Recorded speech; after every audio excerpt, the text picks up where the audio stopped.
हरे कृष्णा। माघ मास के कृष्ण पक्ष की एकादशी शक्तिला नाम से विख्यात है। सब पापों को हरण करने वाली इस एकादशी की कथा मुनि श्रेष्ठ पुलत्स्य ने दालभ्य को कही थी। प्राचीन काल में मृत्यु लोक में एक ब्राह्मणी रहती थी। वो सदैव व्रत किया करती थी। एक समय वो 1 मास तक व्रत करती रही। इससे उसका शरीर अत्यंत दुर्बल हो गया। यद्यपि वो अत्यंत बुद्धिमान थी, तथापि उसने कभी देवताओं या ब्राह्मणों के निमित्त अन्न या धन का कोई दान नहीं किया था। इससे मैंने सोचा कि ब्राह्मणी ने व्रत आदि से अपना शरीर शुद्ध कर लिया है, परंतु इसने कभी अन्न का दान नहीं किया। इससे इसकी तृप्ति होना कठिन है। भगवान ने आगे कहा, ऐसा सोचकर मैं ब्राह्मण के वेश में मृत्यु लोक में उस ब्राह्मणी के पास गया और उससे भिक्षा मांगी। ब्राह्मणी बोली कि सत्य कहे, आप कहाँ से आए हैं? मैंने सुनकर अनजान बनते हुए उसे उत्तर नहीं दिया। इस पर क्रोध में उसने मेरे भिक्षा पात्र में मिट्टी डाल दी।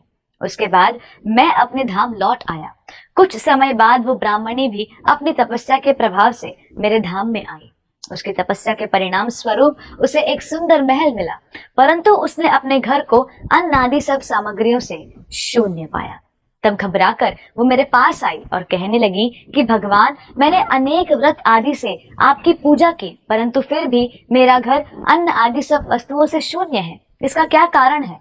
इस पर मैंने कहा, पहले तुम अपने घर जाओ। देव स्त्रियां आएंगी तुमसे मिलने के लिए, परंतु पहले तुम उनसे षटतिला एकादशी का पुण्य और विधि सुनना, तब द्वार खोलना।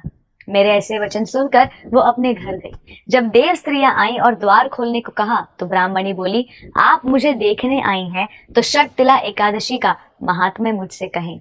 उनमें से एक देव स्त्री कहने लगी कि मैं कथा कहती हूँ। जब ब्राह्मणी ने शक्तिला एकादशी का महात्म्य सुना तब द्वार खोल दिया। देवांगनाओं ने उसको देखा कि न तो वो गंधर्वी है और न असुरी है, वरन वो तो एक मानुषी है।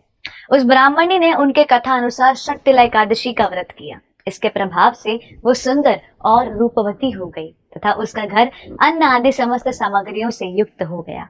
ये था शक्तिला एकादशी का महात्म्य जो भगवान श्री कृष्ण ने नारद मुनि को बताया और फिर पुलत्स्य मुनि ने दालभ्य ऋषि से कहा। अतः हम मनुष्यों को भी शक्तिला एकादशी का व्रत रखना चाहिए। इससे दुर्भाग्य, दरिद्रता तथा अनेक प्रकार के कष्ट दूर होकर मोक्ष की प्राप्ति होती है। वास्तव में हर एकादशी का पुण्य अपार है। एकादशी व्रत करने से लोग पाप से मुक्त होकर भवसागर से तर जाते हैं। धन्यवाद। हरे कृष्णा।